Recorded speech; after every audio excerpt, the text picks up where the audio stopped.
Hello, slimy furtlers. We're back on the railway again, and yeah, this one is a little bit more upbeat and more happier than the last one. We have here a Hattons Originals Class 66, decked out in GB Rail Freight livery with a big ass Union Jack on it. That's nice, isn't it? Yes. So, I ended up getting this because Rails of Sheffield apparently they had quite a few of these in store actually. The Hattons ones, they had four. They had three in GB Rail Freight. They had one in just British Rail. They had some in Freightliner and some in EWS. Now I already have a Freightliner Class 66 from Bachmann, so didn't want that. I've already got a lot of EWS stuff, so I didn't want that. But one thing I didn't have was GB Rail Freight. Here it is. Now, I ended up with it. I mentioned on the post that they made on Facebook saying that they got all these, that I couldn't find them on the website and I would like one. Could they direct me to where I could get it? And they said, oh, it's realistically available in store only. So I'm like, oh, well, that's a bit disappointing really, being as that I can't actually get over to the store. And basically any shop or company that turns money away is stupid. So I think the store manager realised this and said, well, if you ring up, get put through to the store and just ask, we'll sort getting one to you. So I did, and rang the store, asked to speak to the manager, but he wasn't there apparently, so I spoke to somebody else. First off, they weren't quite sure what I was talking about. But then I said, well, I've spoken to the store manager and he said this, this and this. They were like, oh, alright then, which one do you want? So I said, I want the one with the Union Jack on if you've still got it. They did. So I said that was fine. They took payment, and about 3-4 days later it arrived. So all's well that ends well, allegedly. Well, no, it's actually, I do like this one, and I've not really got much bad to say about it. But anyway, so turned up in this. This is the old Hattons packaging. As we know, Hattons is no more. They decided to wind up the business due to the various things that were going off, and not really wanted to carry on. Now, one thing that did surprise me was this DCC fitted. I don't have a digital setup, so as soon as I saw that, I was like, oh shit. That means I've either got to send it back or, fiddle about with the insides. But no, I didn't. And you'll see. I don't think it's supposed to work like it does, but you'll see in a minute. But the Hattons box is just the same. I mean, basically, when Hattons closed down, they sold the toolings and everything to Accurascale. And Accurascale refined the design and made their own version of it, which is just as good, if not better, in some places. So yeah, that's the box. Inside, there's just some papers, an ice brick, the plastic ice brick type package thing to hold the train, and then some foam, paperwork, stuff like that. You don't really need to see that.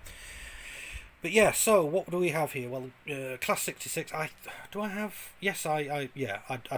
a Class 66. So now I've got two Class 66s, and you can probably just see in the background there we've got the GT3 out again, but more on that in another video. So yeah, it looks nice, and as you can see, I've attached a bit of a train to it.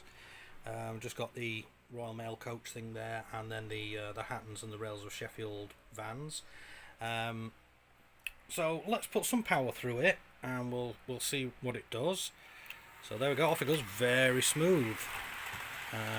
Yeah, I ran this in on the second radius loop, and it went round no trouble, no arguments, no anything like that. So it beat the second, so it can be allowed to the third. So yeah, it does have lights, which are controllable. The instruction manual shows you how to set the switches for whatever, because there are little switches inside it, and stuff like that, so you can switch over. That was something that was improved with the Accurascale design, because with this, to do anything with switches, wiring, changing digital chips, things like that, you have to take the outer casing off, the body shell off. With the Acura scale, they made it so that like the Class 60 I've got there is a section on the top of the Acura scale version that's held on by magnets. You just lift it off, and it gives you direct access to the chip and the switches and everything like that. Oh dear, these two have come off. Better get them off the rails quick before we have a crack. But yeah, I don't know what it is with these. They really do not like staying attached. But that's probably my own fault. Mind you, it's not really, because I have attached them directly to, because they have the the small connector. Will it focus? There we go. Yeah, they have the small connectors on, as does the 66, and as you can see there, the Royal Mail coach has the big D style connector. But for some reason these do like to come off, detach themselves, which, yeah, it's probably my fault for mixing connector types. But it shouldn't really matter all that much, to be honest, because they're both hook and claw type connectors. But the problem is the big D type has a longer claw, so I'm not quite sure there. But yeah, the brand named ones do like to come off. Now, as we can see, it's got very smooth running, and that's at about 40-45% power. I've got it set to high mode. If I set it to low mode, it doesn't make much difference. But here's one thing I have noticed. Now, even though this is digital fitted, as you can see, it runs on an analog track. I'm not sure whether that means that it's not been fitted properly or something, because I do have the Hornby Police Class 37 that I've never been able to run, because that's TXS digital or whatever it is, Hornby's digital thing. Because I don't have like a proper digital setup, it just won't do anything.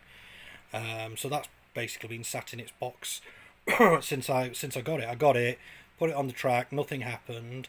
I made some inquiries about how I could get it running, and basically said, oh, you need a digital setup. And I said, well, what do I need for a digital setup? And I've never really received a good answer to that. I mean, digital doesn't really bother me all that much, because I just don't really see the point. It's, oh, you have to put power through the tracks all the time. You have to buy a different controller, and you can have more than one train running. Well, I can have more than one train running on this anyway. I've just got two control boxes to control two lines, and when I get a full, when I eventually move and get my setup done properly, I'll have about 3 or 4 lines that I can control with the 3 or 4 control. I'll just get one of the Gauge Master ones that's got 4 control points on it already. So I don't know, but yeah, let me see if I can make it do it. Hang on, if I just turn the power up slowly, see, look, it's still setting thing, but for some reason it decides to go in reverse, and it only starts going forward when I get to about 30% power.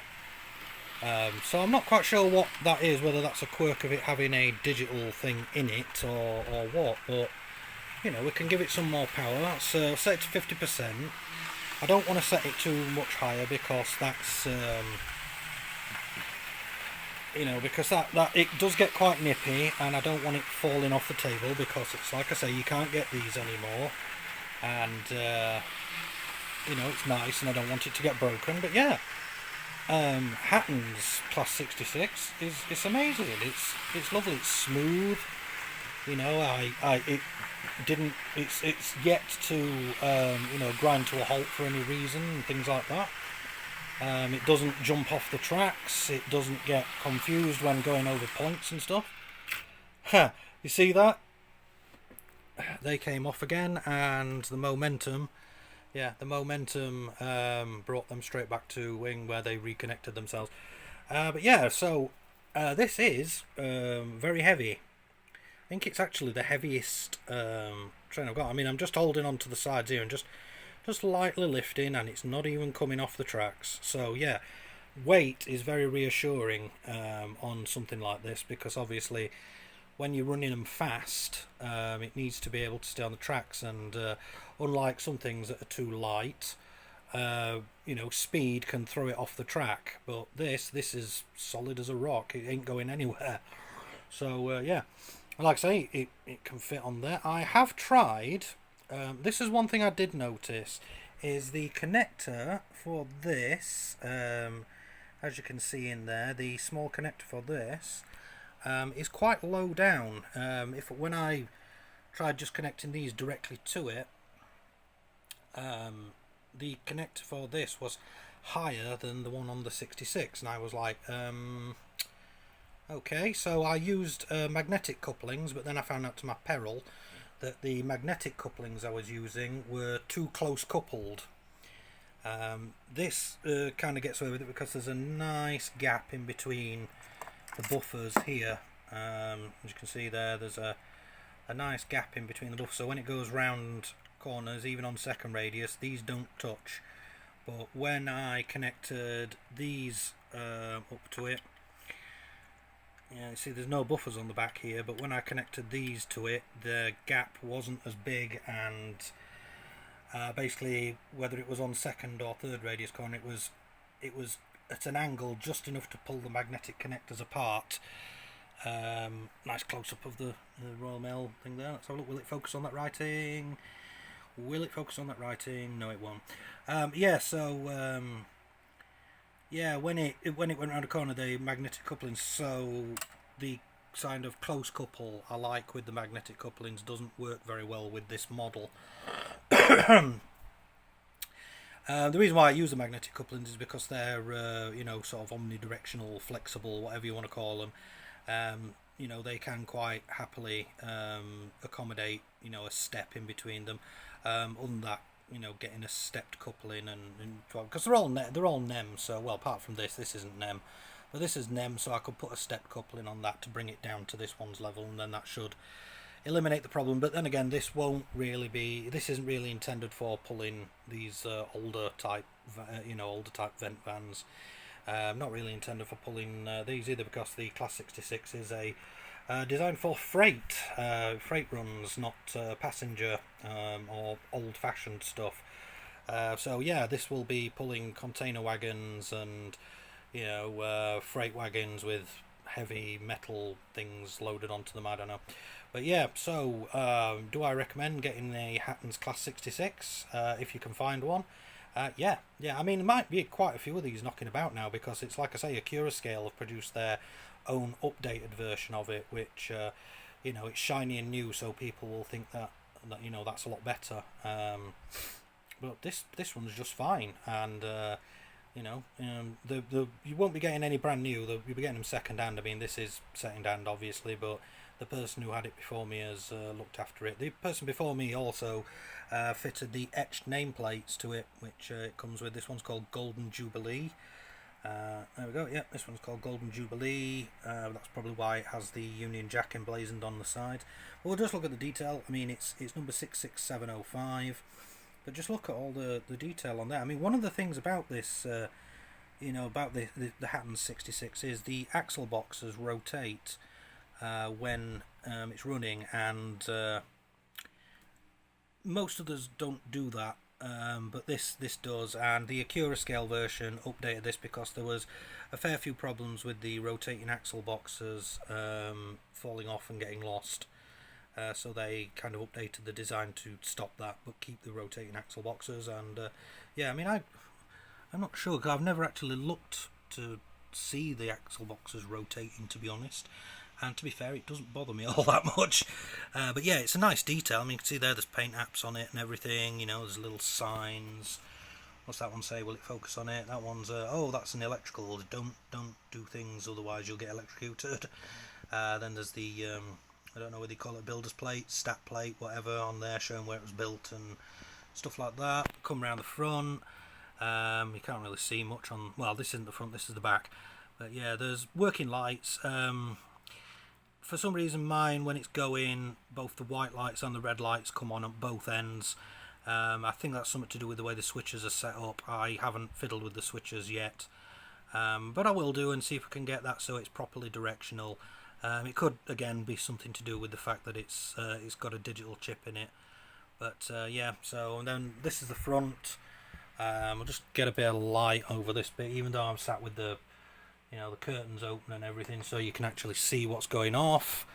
The sun's decided to go in for the first time in about, I don't know, 36 hours. So, but yeah, on the front there we've got nice windscreen wipers. We've got the number, we've got light setups and everything like that, and the nice little grill there where you can see the horns behind it, which is a nice touch. On the top we've got the radiator grill and everything. We've got the exhaust, where all the nasty diesel gas comes out and everything like that. So yeah, it's lovely detailing. Lovely detailing, and yeah, well worth picking up. So like I say, you'll only be you'll only be finding these second hand now. Maybe third hand, I don't know, but yeah. As long as it's in good nick, you should have no problems with it. I can't really think of any complaints. So yeah, let's send it off on its final adventure for this video, and we'll leave it there.